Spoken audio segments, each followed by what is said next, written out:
Assalamualaikum warahmatullahi wabarakatuh. Halo semuanya, perkenalkan nama saya Umrianti Haji Hamid dari Prodi Pendidikan Anak Usia Dini. Di sini saya akan menjelaskan tentang pengertian, tujuan, dan fungsi bimbingan konseling pada anak usia dini. Untuk itu, selamat menyaksikan. A. Pengertian bimbingan konseling anak usia dini. Bimbingan konseling pada anak usia dini dapat diartikan sebagai upaya bantuan yang dilakukan guru pendamping terhadap anak usia dini agar anak dapat tumbuh dan berkembang secara optimal serta mampu mengatasi permasalahan-permasalahan yang dihadapinya. B. Tujuan bimbingan konseling anak usia dini. Bimbingan dan konseling berkenaan dengan perilaku. Oleh sebab itu, tujuan bimbingan dan konseling adalah dalam rangka membantu mengembangkan kualitas kepribadian individu yang dibimbing atau dikonseling, membantu mengembangkan kualitas kesehatan mental siswa, membantu mengembangkan perilaku-perilaku yang lebih efektif pada diri individu dan lingkungannya, membantu siswa mengulangi problema hidup dan kehidupannya secara mandiri. Adapun secara khusus menurut kurikulum Taman Kanak-kanak tahun 1994 dijelaskan bahwa tujuan bimbingan dan konseling di Taman Kanak-kanak yaitu A. Membantu anak lebih mengenal dirinya, kemampuannya, sifat-sifatnya, kebiasaannya, dan kesenangannya. B. Membantu anak supaya dapat mengembangkan potensi yang dimilikinya. C. Membantu anak dalam mengatasi kesulitan yang dihadapinya. D. Membantu menyiapkan perkembangan mental dan sosial anak untuk masuk lembaga pendidikan selanjutnya. E. Membantu orang tua supaya mengerti, memahami, dan menerima anak sebagai individu. F. Membantu orang tua dalam mengatasi gangguan emosi anak yang ada hubungannya dengan seusia di rumah. G. Membantu orang tua mengambil keputusan memilih sekolah bagi anaknya yang sesuai dengan taraf kemampuan intelektual, fisik, dan inderanya. H. Memberi informasi kepada orang tua untuk memecahkan masalah kesehatan anaknya. C. Fungsi bimbingan konseling anak usia dini.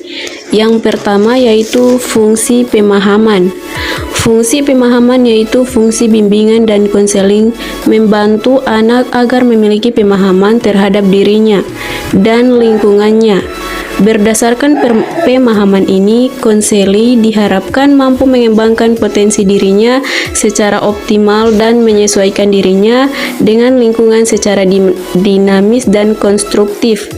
Pemahaman yang dimaksud adalah pemahaman tentang diri, pemahaman tentang masalah yang dihadapi, dan pemahaman tentang lingkungan. Yang kedua yaitu fungsi preventif. Fungsi preventif adalah fungsi yang berkaitan dengan upaya konselor untuk senantiasa mengantisipasi berbagai masalah yang mungkin terjadi dan berupaya untuk mencegahnya supaya tidak dialami oleh konseli. Melalui fungsi ini, konselor memberikan bimbingan kepada konseli tentang cara mendarkan diri dari perbuatan atau kegiatan yang membahayakan dirinya. Yang ketiga yaitu fungsi pengembangan. Fungsi pengembangan yaitu bimbingan dan konseling yang sifatnya lebih proaktif dari fungsi-fungsi lainnya. Konselor senantiasa berupaya untuk menciptakan lingkungan belajar yang kondusif yang memfasilitasi perkembangan konseli. Konselor dan personil sekolah atau madrasah lainnya secara sinergi sebagai teamwork, berkolaborasi atau bekerja sama merencanakan dan melaksanakan program bimbingan secara sistematis dan berkesinambungan dalam upaya membantu konseli mencapai tugas-tugas perkembangannya. Yang keempat yaitu fungsi perbaikan dan penyembuhan. Fungsi perbaikan dan penyembuhan yaitu fungsi bimbingan dan konseling yang bersifat perbaikan dan penyembuhan ini berkaitan dengan erat dengan upaya pemberian bantuan pada konseli yang telah mengalami masalah. baik menyangkut aspek pribadi, sosial belajar, maupun karir. Selain itu, fungsi ini memperbaiki kekeliruan dalam berpikir, berperasaan, dan bertindak. Konselor melakukan intervensi atau memberikan perlakuan terhadap konseli supaya memiliki pola berpikir yang sehat dan rasional. Yang kelima yaitu fungsi penyaluran.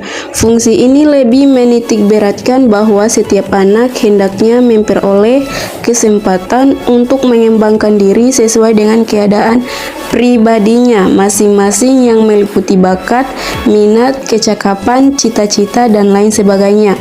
Melalui fungsi ini, pelayanan bimbingan dan konseling berupaya mengenali masing-masing anak secara perseorangan. Selanjutnya, memberikan bantuan menyalurkan ke arah kegiatan atau program yang dapat menunjang tercapainya perkembangan yang optimal. Yang keenam yaitu fungsi adaptasi.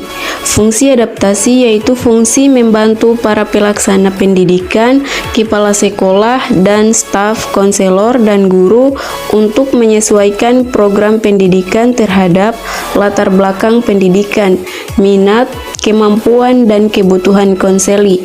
Dengan menggunakan informasi yang memadai mengenai konseli, pembimbing atau konselor dapat membantu para guru dalam memperlakukan konseli secara tepat, baik dalam memilih dan menyusun materi sekolah, memilih metode dan proses pembelajaran, maupun menyusun bahan pelajaran sesuai dengan kemampuan dan kecepatan konseli. Yang ketujuh yaitu fungsi penyesuaian. Fungsi penyesuaian yaitu fungsi bimbingan dan konseling dalam membantu konseli agar dapat menyesuaikan diri dan lingkungannya secara dinamis dan konstruktif. Dan yang kedelapan, fungsi fasilitas, yakni memberikan kemudahan kepada konseli dalam mencapai pertumbuhan dan perkembangan yang optimal, serasi, selaras, dan seimbang seluruh aspek dalam diri konseli. Yang kesembilan yaitu fungsi pemeliharaan. Fungsi pemeliharaan yaitu fungsi bimbingan dan konseling untuk membantu konseli supaya dapat menjaga diri dan mempertahankan situasi kondusif yang telah tercipta dalam dirinya.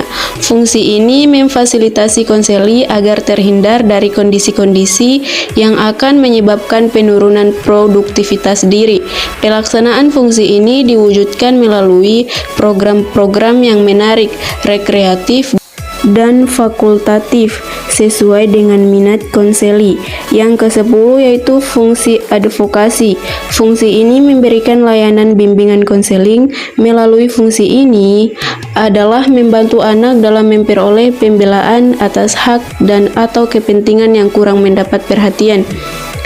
Fungsi-fungsi tersebut diwujudkan melalui terselenggaranya berbagai jenis layanan dan kegiatan pendukung, bimbingan dan konseling untuk mencapai hasil sebagaimana terkandung di dalam masing-masing fungsi. Setiap layanan dan kegiatan pendukung bimbingan dan konseling yang dilaksanakan harus secara langsung mengacu kepada satu atau lebih fungsi-fungsi tersebut di atas agar hasil-hasil yang hendak dicapainya secara jelas dapat diidentifikasi dan dievaluasi. Ya, mungkin itu saja penjelasan singkat dari saya. Lebih dan kurangnya saya mohon maaf. Saya akhiri dengan wabillahi taufik wal hidayah. Wassalamualaikum warahmatullahi wabarakatuh. Terima kasih dan sampai jumpa.